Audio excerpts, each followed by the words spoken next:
Jonida, mirë se merdhe. Mirë se të gjej, uroj që të vi me këmbë të mbarë, të startoj mirë, të uroj suksese, shumë këndshëm, tamam si në shtëpi. Të pëlqen ti? Nuk jam bjerë ndonjëherë më shumë komode se kaq. Të kanë mysafire të parë, kështu që... E na mungon vetëm një. Okej. Jonida The Voice, sa shumë e kem dëgjuar nëpër media këtë titull, Jonida në The Voice, një nga trajneret. Si të erdhi ftesa, si u ndjeva, patë në i dyshim që... Në fakt, ftesa më ka ardhur që në gusht, në mos gaboj, nëse kisha plane për sezonin e ardhshëm. U përgjigja që nuk kisha, isha ende në pritje. Available. Në shtator më ofruan që t'isha pjesë e 2 programeve në Top Channel, por vendosa që t'isha pjesë e The Voice, ku e shikoja veten më së miri në atë karrierën e kuqe ku shtyp pulsantin. Që besoj duhet jetë një detyrë shumë e vështirë. Shumë e vështirë, sepse ka të bëj direkt me profesionin tënd. Dhe mund të them që jam ndjerë shumë mirë sepse edhe me kolegët kam punuar më parë, sidomos me Sidin dhe me Almën, ndërsa me Gencin jam njohur nëpërmjet këtij projekti, por kemi një feeling dhe kur brenda stafit, brenda timit, ke një energji pozitive, mendoj që gjërat shkojnë më së miri. Edhe shumë bukur dukesh në fakt aty. Faleminderit. Nejse. Unë gjithmonë jam pak sa kritike kundrejt vetvetes, por mendoj që çdo personazh televiziv kur e sheh vetveten nuk kënaqet asnjëherë. Unë e shoh vazhdimisht që juria është kështu në luftë të vazhdueshme për të marrë më të mirët. Ka arritur të seleksionosh më të mirët e grupi jo, domethënë elementet që mund të të shohin ty drejt fitores?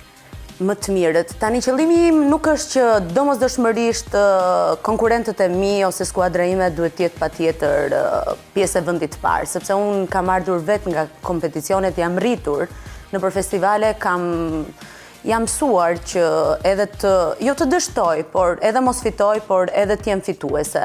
Dhe mendoj që për një artist është e rëndësishme jetë gjatësia, se sa interes ka publiku të të shoh ty, megjithëse vitet kalojnë, dhe emri yt mos të zbehet. Pastaj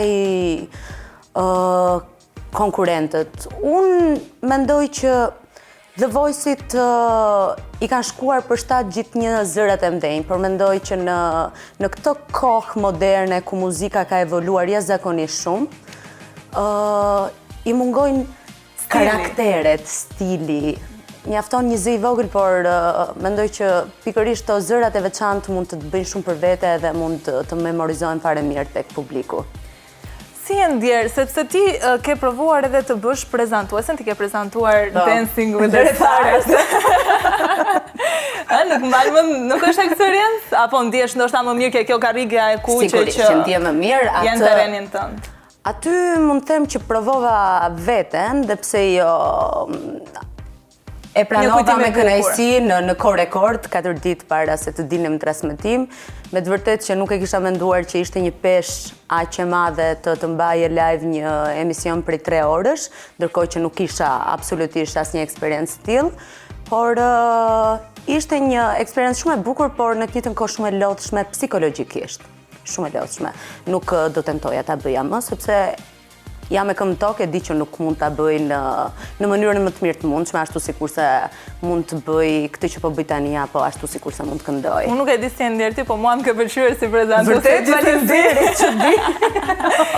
Gjithsesi, ti ke shumë angazhime aktualisht, pjesa e modës sigurisht zë sektorin e vet, ti ke normalisht çuni që zë pjesën më të madhe të kohës tënde dhe nga ana tjetër Voice, si e menaxhon dot gjithë këto angazhime, dita jote duhet të jetë shumë dinamike. Unë mendoj që nuk është se jam një superwoman apo një person, një femër që me të vërtet i kam këto angazhime, por një femër në karrierë mendoj që gjen kohën mbi gjitha për familjen e vet, që është parsorja.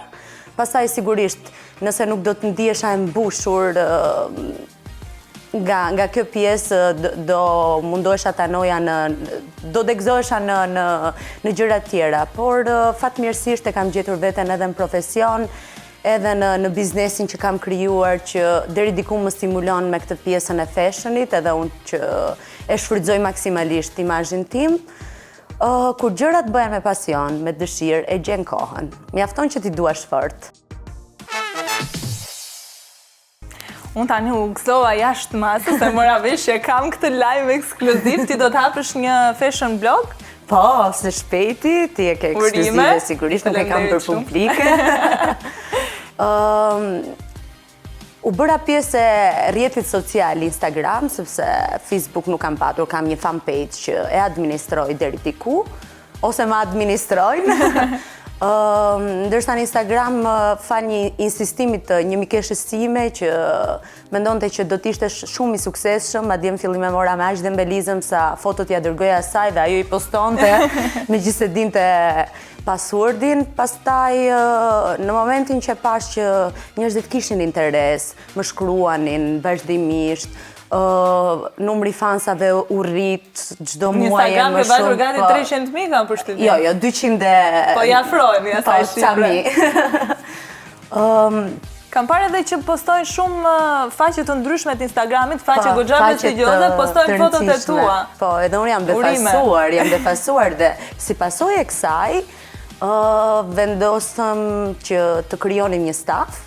Se sigurisht blogun nuk mund ta hap vetë, të merrem vetë, por duhet krijohet që ta trajtoj si një biznes të mirëfillt, ashtu sikurse është krijuar në botë, sepse këtu rëndom ke vajza që me të vërtet i pëlqen bota e modës, por çdo gjë shpenzojnë nga vetvetja dhe bëjnë këtë pjesën e blogut thjesht për të qenë prezent në publik. Ndërsa unë do doja të trajtoja në një mënyrë tjetër, ku pse jo të bëja promovimin e bizneseve shqiptare, përsa ko kanë interes të shfrytëzojnë imazhin tim, pse mos t'i shfrytëzoj dhe unë ata.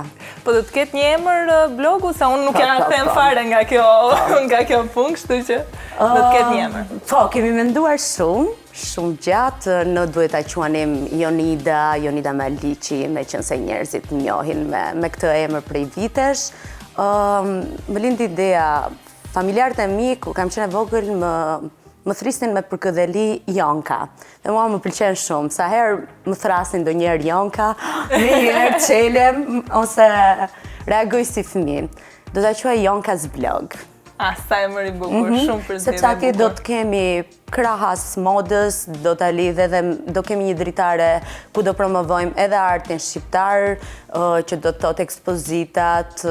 Mua më pëlqen shumë edhe fotografia, më pëlqen shumë skulptura, do t'a lidh pastaj edhe me pjesën e beautyt, edhe me diçka personale ku njerëzit mund të shikojnë backstage-et. Do më thënë do t'jetë shumë dimensionale. Po, do jetë dimensional, po punojmë kemi një muaj, ndoshta do na duhet dhe një muaj tjetër për ta startuar, por do doja që t'ishte në nivelin e duhur. Mirë, ne përmendëm pak edhe Instagramin, thanë që ke shumë fans aty. A mendon se janë për Jonidën në muzikë apo Jonidën në modë? Çfarë pyetje kjo? Më pëlqen në fakt. Nuk e di, unë nuk mund t'i imponohem njerëzve. Kam tashmë 23-24 vjetë karrierë dhe sigurisht që njerëzit janë njohur me mua që në moshë fare të vogël teksa këndoja. Absolutisht. Po të keqen teta. Jo, keqen shumë e vogël kur je prezentuar me skenë, kështu që unë nga një jetë mbaj mend.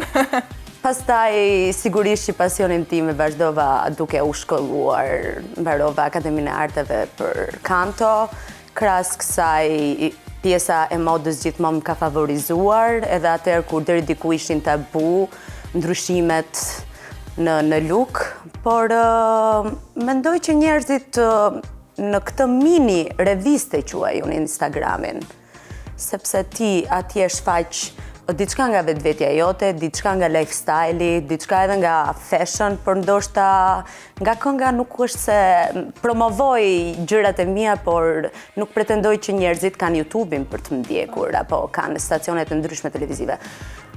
Ashtu si kur se ndodh në botë, mendoj që një pjesë e mirë e fansave në Instagram janë të fokusuar më shumë tek çështja e stilit. Por kjo më gëzon përsa ko marr atribute të mbrapsh kundrejt biznesit tim dhe ndihem shumë e lumtur kur vin nga diaspora, kur vin njerëz nga jashtë, më kontaktojnë, se si ta gjejnë biznesin tim, se si të më takojnë, kam krijuar shumë mikesha, kam një energji shumë të mirë. Së shpejti ndoshta do hape edhe ndonjë shoqat grash.